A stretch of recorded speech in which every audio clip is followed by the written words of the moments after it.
राधे राधे। आज हम आपको पौष मास के शुक्ल पक्ष की पुत्रदा एकादशी की कथा सुनाएंगे। पौष मास के शुक्ल पक्ष की इस एकादशी का व्रत निसंतान को भी सुंदर पुत्र प्रदान करने में समर्थ है। संतान प्राप्ति और उनकी रक्षा एवं प्रगति के लिए प्रत्येक नर नारी को यह व्रत करना चाहिए। आज सुदर्शन चक्रधारी भगवान विष्णु की पूजा की जाती है। भगवान श्री कृष्ण द्वारा अब तक कहे गए वृत्तांत को सुनने के बाद धर्मराज युधिष्ठिर ने आगे पूछा कि हे गोविंद, अब कृपा करके बताइए कि पौष शुक्ला एकादशी का क्या नाम है, इस व्रत की विधि क्या है और कौन से देवता की पूजा की जाती है। भगवान श्री कृष्ण ने उत्तर दिया कि हे राजन, इस एकादशी का नाम पुत्रदा एकादशी है। इसमें श्री नारायण भगवान की पूजा की जाती है। इस चर और अचर संसार में पुत्रदा एकादशी के व्रत के समान कोई व्रत दूसरा नहीं है। इसके पुण्य से मनुष्य तपस्वी, विद्वान और लक्ष्मीवान होता है। इसकी मैं एक कथा सुनाता हूँ, तुम ध्यानपूर्वक सुनो। भद्रावती नगरी में सुकेतुमान नाम का एक राजा राज्य करता था।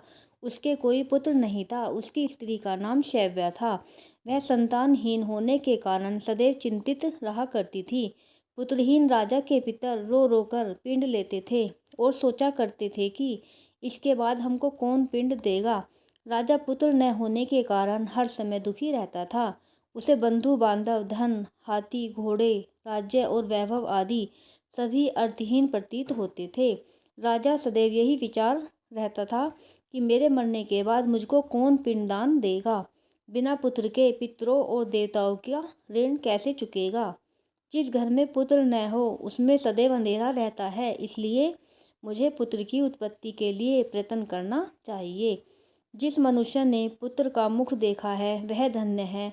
उसको इस लोक में यश और परलोक में शांति मिलती है, अर्थात उसके दोनों लोक सुधर जाते हैं। पूर्व जन्म के कर्म से ही इस जन्म में पुत्र, धन आदि प्राप्त होते हैं। राजा इसी प्रकार रात दिन सोचा करता था और चिंतित रहता था।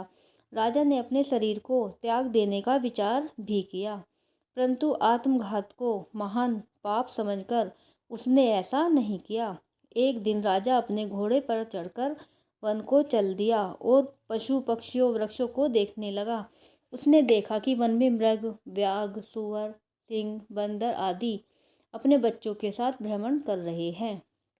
हाथी अपने बच्चों और हथनियों के साथ घूम रहे हैं। वन में कहीं गीदड़ अपने कर्कश स्वर में बोल रहे हैं, कहीं उल्लू चीख रहे हैं। वन के इन दृश्यों को देखकर राजा को अपने पुत्रहीन होने का दुख और अधिक पीड़ा देने लगा। इसी उदासी और सोच विचार में दोपहर हो गई। वह विचारने लगा कि मैंने कई यज्ञ किए, ब्राह्मणों को सुंदर भोजन तथा दान देकर तृप्त किया, फिर भी यह दुख मुझे क्यों प्राप्त हुआ है। प्यास के मारे अत्यंत दुखी राजा पानी की तलाश में इधर उधर फिरने लगा। थोड़ी दूर पर राजा ने एक सरोवर देखा। उस सरोवर में कमल खिल रहे थे तथा सारस, हंस, मगरमच्छ आदि विहार कर रहे थे। सरोवर के चारों तरफ मुनियों के आश्रम थे। उस समय राजा के दाहिने अंग फड़कने लगे। राजा शुभ शकुन समझकर घोड़े से उतरकर मुनियों को दंडवत प्रणाम करके उनके सामने बैठ गया। राजा को देखकर मुनियों ने कहा कि हे राजन, हम तुमसे अत्यंत प्रसन्न हैं। तुम इस जगह पर कैसे आए हो सो कहो। इस पर राजा ने मुनियों से उनका परिचय पूछा और फिर अपनी व्यथा कही। मुनि बोले कि हे राजन, पुत्र की इच्छा करने वाले को उत्तम संतान देने वाली पुत्रदा एकादशी है। हम लोग विश्वदेव हैं और इस सरोवर पर स्नान करने आए हैं।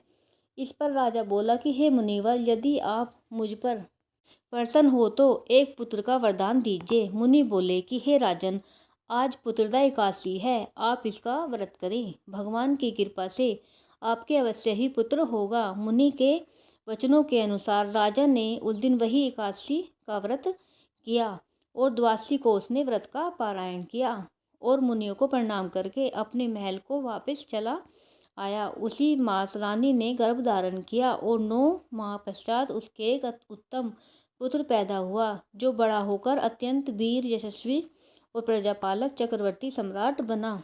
भगवान श्री कृष्ण बोले कि हे राजन, पुत्र प्राप्ति के लिए पुत्रदा एकादशी का व्रत करना चाहिए। इस व्रत के करने वाले यशस्वी और पितृभक्त पुत्र तो पाते ही हैं, इसके महात्म्य का श्रवण करने वाले मात्र से ही मनुष्य सुंदर संतान और मोक्ष को प्राप्त करते हैं। राधे राधे। बोलो एकादशी मैया की जय।